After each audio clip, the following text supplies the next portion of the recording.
ದೇವರ ಕಡೆಗೆ ತಿರುಗಿಕೊಳ್ಳಬೇಕಾದ್ರೆ ತಕ್ಕ ಪ್ರತಿಫಲದಿಂದ ತೋರಿಸಿರಿ ಎಂಬುದಾಗಿ. ಹೇಗೆ ನಾವು ತಕ್ಕ ಪ್ರತಿಫಲದಿಂದ ನಾವು ತೋರಿಸಬೇಕು ಎಂಬುದಾಗಿ ನೋಡೋದಾದ್ರೆ ಬೇರೆ ನಮ್ಮ ನಡತೆಗಳನ್ನು ಸರಿ ಮಾಡಿಕೊಳ್ಳಬೇಕು, ನಮ್ಮ ಕ್ರಿಯೆಗಳನ್ನು ಸರಿ ಮಾಡಿಕೊಳ್ಳಬೇಕು, ನಮ್ಮನ್ನು ನಾವು ಬದಲಾಯಿಸಿಕೊಳ್ಳಬೇಕು, ನೂತನ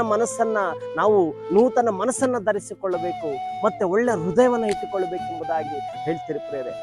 ನಮ್ಮ ನಡತೆಗೆ ತಕ್ಕ ಹಾಗೆ ದೇವರು ತೀರ್ಪನ್ನು ಕೊಡುವನಾಗಿದ್ದಾನೆ. ನಮ್ಮ ನಡತೆ ಯಾವ ರೀತಿಯಾಗಿದೆ, ನಮ್ಮ ಮಾತು ಯಾವ ರೀತಿಯಾಗಿದೆ, ನಮ್ಮ ನೋಟ ಯಾವ ರೀತಿಯಾಗಿದೆ, ನಮ್ಮ ಒಂದು ಜೀವನ ಶೈಲಿ ಯಾವ ರೀತಿಯಾಗಿದೆ ಎಂಬುದಾಗಿ ದೇವರು ನಮ್ಮ ನಡತೆಗಳನ್ನು ನೋಡಿ, ನಮ್ಮ ಮಾತುಗಳನ್ನು ನೋಡಿ, ನಮ್ಮ ಜೀವನವನ್ನು ನೋಡಿ ದೇವರು ತೀರ್ಪು ಕೊಡುವನಾಗಿದ್ದಾನೆ ಪ್ರಿಯರೇ.